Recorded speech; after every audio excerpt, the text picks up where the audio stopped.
Today, I want to talk about a crisis that I don't feel like anyone is really addressing. And I'm not talking about an inflation crisis or a foreclosure crisis or the housing market crisis, if you will. I'm talking about what actually happens when the eviction moratorium expires at the end of the month.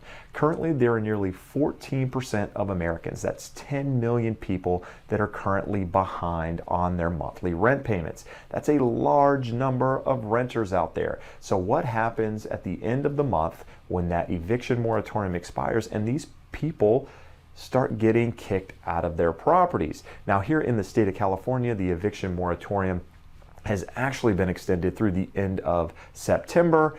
And you might see more states jump on this as we're starting to enter, the end of summer for a lot of places, and it's going to start getting colder as you move into October, November, and December, which is about the time that a lot of these people would be evicted from their property. So you might see an extension on the eviction moratorium, but the Biden administration has basically come out and said that the last extension was the last one and that they're not going to extend it even further.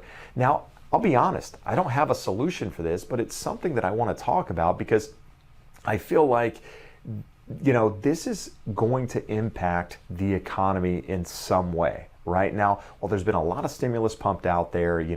Currently, as of yesterday, I believe you have the tax credit starting to hit people's accounts. So there's money flowing through the system. But when you've got 10 million people that are behind on their rental payments and then they have to go find a new place to live, that's going to create issues. Now, here in Southern California, I have a lot of people reach out to me all the time trying to find rentals, and the rental market's as competitive as the housing market. There's just not a lot of property to choose from. When something nice comes on the market, it's priced right. It doesn't even have to be priced right. It might be priced a little bit high. People that have been sitting on the sidelines waiting to move, maybe they sold their house and looking for something to rent.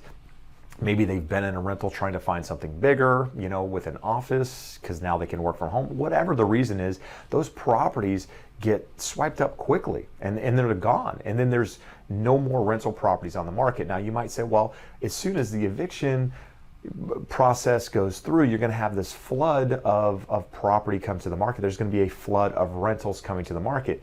True in a sense, but let's take a minute and talk about how this actually works. So at the end of the moratorium, the end of the month, that's when landlords can really start filing the eviction process, right? Maybe it's 30 days after that time period or right when it expires, but regardless, when you have, states like California that have a huge number of people that are behind on their rental payments, all of that's got to go through the court system. This isn't something whereas on when it expires, people just leave the property. Now you'll have some that do because they don't actually understand the process, but those that want to fight it, those that want to go to court, it's going to be a backlog in the court system. And at the same time, you have foreclosure moratoriums expiring. So you've got the courts having to deal with foreclosures, you have the courts having to deal with evictions on top of what they would have to deal with on a normal basis, right?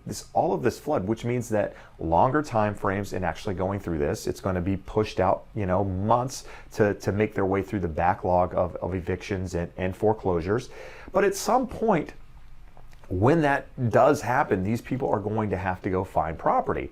Now, once they've been evicted, there's something that's going to show up on their credit report that shows that they're an evicted tenant. And now they're out there trying to find another rental property. And most landlords out there, at least in my experience, I have landlords that I help rent property for. We're looking at credit reports, right? We're also looking at income and we're looking at money in the bank. We're not just looking for the person that makes a lot of money. We want to see that they pay their bills on time. And when somebody shows that they have an eviction on their credit, that's going to present an issue when they try to find something else. And I'll be honest, I don't know how this is all going to work, right? I mean, you're going to have all of these properties that become available because they were rented by tenants that are now getting evicted. So those properties become available, but then those tenants have to go find something else. And not only do they have to find something else in a market where there's not a lot to choose from, they have to find somebody that's willing to rent to them. And if they can't, it creates this potential homeless issue where these people have no place to go.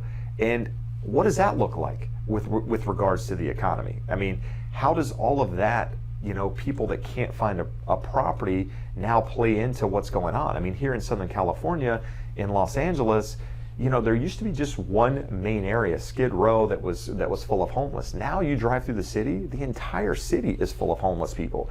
And with, evictions, 10 million plus people getting evicted all kind of around the same time. Granted, it's going to be different in different states in how they handle it, but you're going to have a lot of people needing help, needing to find property. And I don't know how that's going to impact the economy. Now, I don't think this creates a housing price issue with regards to owning property, but it definitely creates another issue if you're someone that's getting evicted trying to find a property. I think it's going to be tough out there. And if you're a landlord, you're trying to find good tenants. I mean, tenants might have to pay a year's worth of rent up front in order to get a landlord to accept them. But so all of those properties that become available, tenants get evicted. Now those landlords have to find tenants that they're either willing to rent to, or a lot of people have said those people will sell the properties. Now, I don't believe you're going to have a lot of those landlords sell the property, but let's say they do. Let's say they sell a lot of that rental property. Who buys that property? Probably first-time home buyers, people that have been looking for property. And so if it gets purchased by somebody that's going to live in it, that takes that rental off the market. So that property is no longer a rental, but yet you have all of these tenants out there trying to find rentals in an environment where rentals are scarce to start. So it just creates this further issue. Now, this is something that, honestly, I don't know what the outcome is, right? I don't know what the solution is, because this is bigger than I can actually fathom if it does go this direction. Now, there's a lot of money out there, a lot of stimulus money, 45 billion or so that was allotted for rental assistance. Now, the problem with it is a lot of it hasn't made its way to the actual tenant. And when the tenant gets paid, in theory, the landlord gets paid. So it makes that whole process whole. But what you're hearing out there is a lot of landlords don't want to accept that rental assistance money, because that means they can't evict that person that hasn't paid for the last year and a half. So it's this whole issue. You could say it's landlord's fault because they're not willing to accept the money. You could say it's the tenant's fault because they didn't pay the rent to begin with. You could say it's the government's fault because they haven't gotten the money in the hands of the people who need it. But that's not getting a good answer. And quite frankly, I don't know what that means. But it's something that obviously I'm keeping my eye on. Would love to know your thoughts. What are you seeing happening in your area with regards to rentals? What do you think is going to happen? Do you see more homeless coming as this progresses? Is this creating more issues down the road? Let me know in the comments below. Let me know the solutions as well if you have them. I mean, that's what this is all about, is putting information out there, making people think, and trying to create solutions for it.